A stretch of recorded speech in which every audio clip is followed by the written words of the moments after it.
Welcome back. We're now joined by the voice of the Bird Yellow Jackets, Charlie Cavell, for tonight's Scott Equipment Coach's Corner. That's right. Coach will be with us on set for the rest of the night. Thank you so much for joining us. Thank y'all for having me.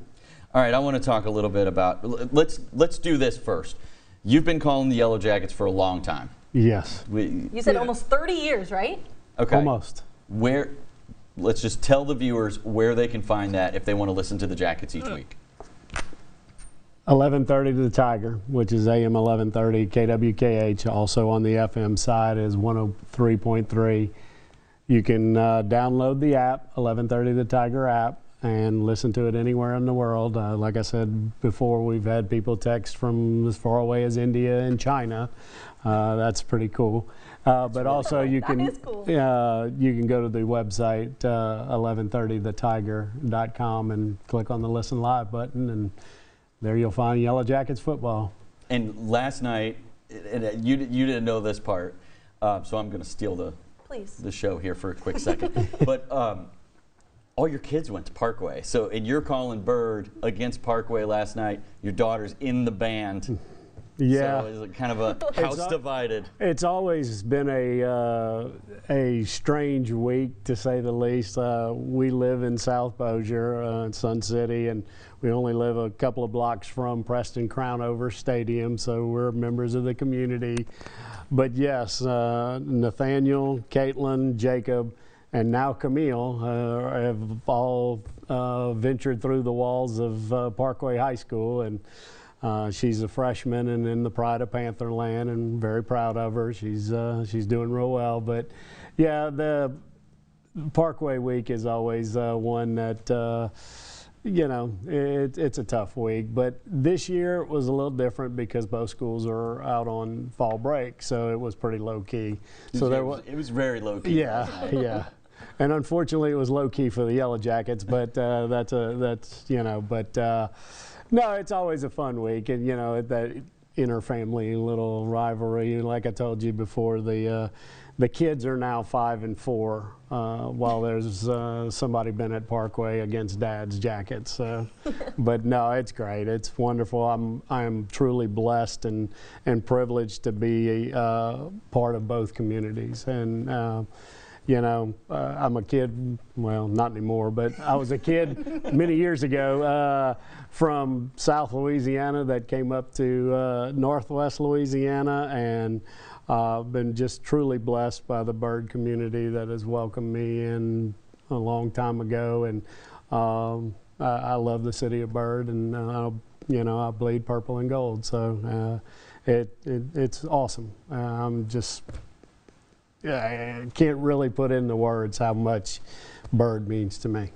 Looking back at being the voice of Bird, having that representation, I guess, is there a certain maybe memory or experience that stands out? Oh, there's a ton of them, but y'all showed the Longview highlights a little while ago, and John King and the program he's had and built at Longview, and the mystique of Longview Lobo football and East Texas powerhouse.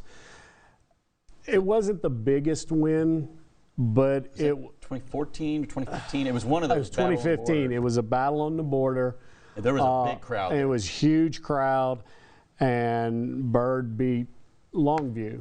And it wasn't that the Jackets beat Longview. It was in the manner in which Bird did. Bird is historically very small in comparison, and Longview was 6'1", 310 across the line. And then they brought in 2 running backs that were over 200 pounds and 2 tight ends that were around 250. And, it was a tough matchup. But Bird ended up winning the game because they were able to stop Longview. Longview decided to punt. Bird got it back and drove down and ran out the clock. And that was a late night game too. Yes, it was like an 8 o'clock game, and it was the last. It was like 11 o'clock at night. Yes, it was the last game of the battle on the border back then. That was one of the most rewarding wins for the program in the last 30 years. But that was my second year here. Yeah. Okay, Jenna, and so. What do you think there was at the game that night, crowd-wise? It was a huge crowd. I would say, 15, I'd say 20, somewhere 000. between 10 and 15,000. Have you ever seen another crowd that's comparable to that night? Here in Shreveport. Probably one of the Captain Shreveport games, the backyard brawl. Right. I mean, there have been some absolute fantastic wins in that particular. I mean, it's not only in my opinion. Obviously, I'm biased. I put my purple and gold glasses on. It's not only in my opinion the best rivalry in the city, but it's one of the most unique in the state. Take the Peacocks, for instance, Senator Barrow Peacock and his lovely wife, Melanie. They have two sons. One is at Captain Shreve, and Henry's on the Bird football team. And that's one of many, many people. Yeah, that happens a lot. Yeah, quite a bit. So, I mean, you know, the Frierson family, I mean, Big Archer and his boys played at Bird.